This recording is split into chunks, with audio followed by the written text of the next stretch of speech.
All right, let's continue. If you're new here, you can go to the trailer, and if you're lost, you could go to the table of contents. So, oxcarbazepine, this was originally an anti-seizure medication, but it was discovered a long time ago that a variety of anti-seizure medications have mood-stabilizing effects, particularly anti-manic effects, especially for oxcarbazepine.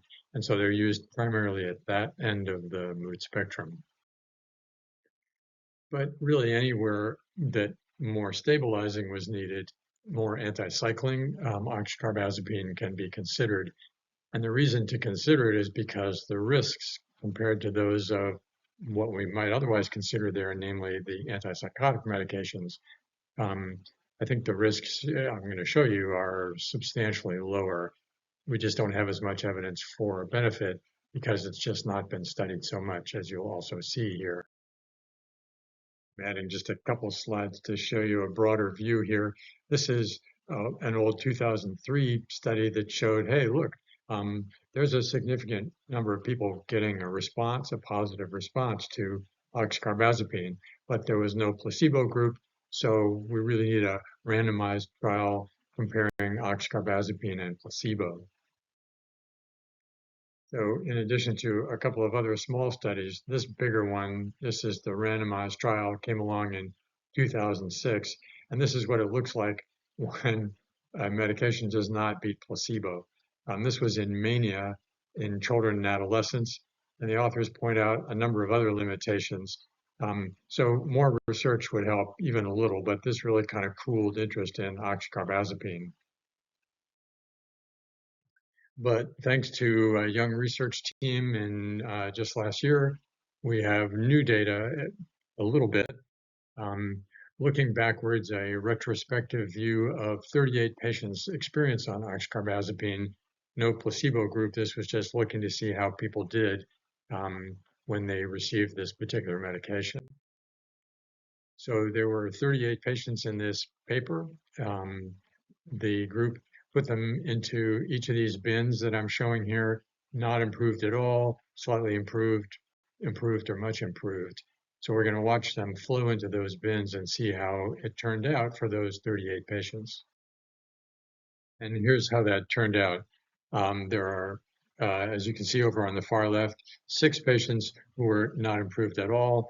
And then 8 patients who were a little better than that, 6 patients who were slightly improved, and so on across the graph until you are getting to the right-hand side where you can see people were, there were fewer, but they were getting much better. But almost half had either clearly improved or almost there, more than slightly improved. And in particular, there's this 25%, a quarter basically, who really clearly were better. Now, that can be placebo, and some of it surely was. That's how the world operates in the realm of mood disorders. Um, but as you can see, something different happened for those people. Moreover, half of all of the group that we're looking at here was on an antidepressant when they also received oxcarbazepine. And especially in my view, but I think it's now pretty widely shared, antidepressants can cause cycling, can promote manic side symptoms, the very things that oxcarbazepine is supposed to try to help with. So it's like working uphill to be working against an antidepressant, and yet we still see these results. Now, it is only 38 patients, so this is a pretty teeny study. Um, that's the world of psychiatry, unfortunately, especially the world when it doesn't have pharmaceutical company money to pay for big $1 million randomized trials. Now, what about the risks of oxcarbazepine? I'm just going to compare them to the antipsychotics because in my world, once you go past lamotrigine and low-dose lithium, not always in this order, but often, and oops, not good enough, you're looking for some additional mood stabilizer. This is the place where oxcarbazepine might come in. So, and it's the place where, in many other people's world, an antipsychotic might come in, and eventually in mine as well as needed. But so I think this is the important risk trade-off to look at. So first of all, people on oxcarbazepine can't use hormonal birth control um, because it has a drug interaction and interferes with the way estrogen and progesterone are handled in the liver. Um, and it can make a birth control pill of that type ineffective. There's a severe allergic reaction somewhere between one person in 1,000 and one person in 10 times less than that, 10,000. This is sort of like the lamotrigine story. It's just an allergic response. People from Asian heritage are at greater risk and should have a blood test looking at a particular gene that they might carry, which raises this risk. Oxcarbazepine can lower your bloodstream sodium, which causes people to have like a headache and even some confusion. This has to be checked out with a blood test because if left untended, could lead to having a seizure. And finally, particularly if the dose goes up too fast, people can have side effects, particularly sedation, getting too slowed down by it. Now, compare the antipsychotics. There's a whole video about antipsychotics and their risks, and there are many different members of that family.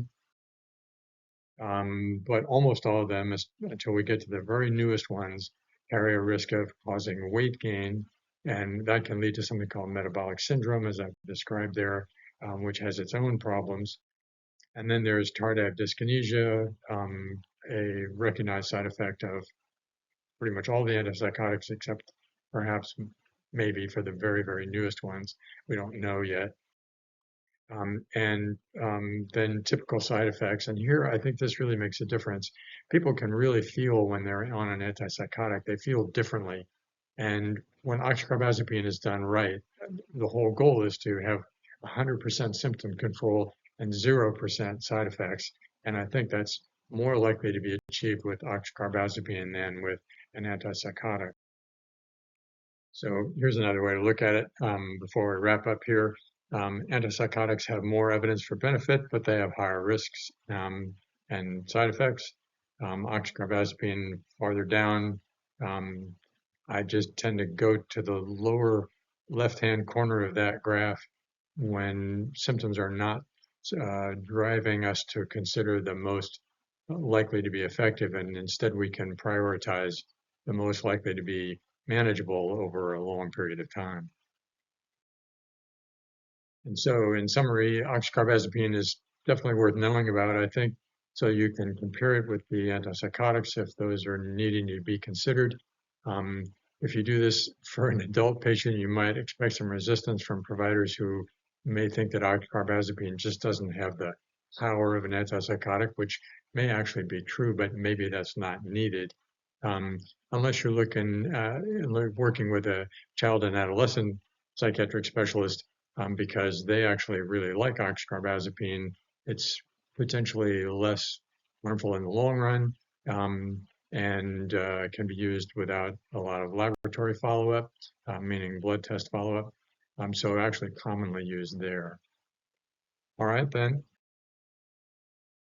Here are links to the antipsychotic video and the video about following guidelines and how I don't do that sometimes. Thanks for watching.